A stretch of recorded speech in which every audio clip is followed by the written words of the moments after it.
तुमच्या आमच्या गोष्टीमध्ये ही गोष्ट आहे ज्ञानाची किंमत. एक शेतकरी, त्याचा एक मुलगा होता, तो नुकताच 12वी झालेला होता. तो शेतकरी, त्याचा छंद होता की फक्त पैसा जमा करणे, तो खर्च करायचा नाही. आणि त्या मुलाला पुस्तकं खूप आवडत होते. तो मुलगा एके दिवशी एक मोठं पुस्तक घेऊन येतो. ते पुस्तक महागडं असतं, म्हणून त्याचे वडील त्याला घरातून हाकलून देतात की ते पुस्तक तू का आणलं आणि कुणाला विचारून आणलं.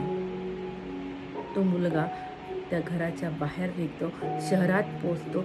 जेमतेम त्याच्या खिशात 50 रुपये असतात.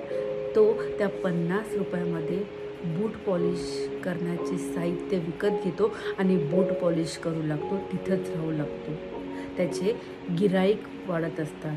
तो तिथंच राहून एक पुस्तक विकत घेतो, रोज पेपर वाचतो आणि एक परीक्षा देतो. त्या परीक्षेमध्ये तो पास होतो आणि क्लर्कची त्याला नोकरी लागते.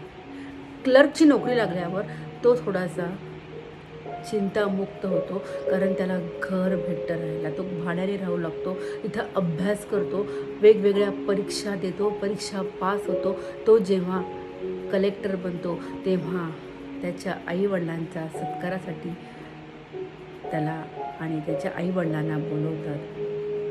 तेव्हा त्याचे वडील विचारतात की ही प्रगती झाली कशी. तेव्हा तो म्हणतो की मी पुस्तकं वाचून अभ्यास करून आज या ठिकाणी पोचलेलो आहे.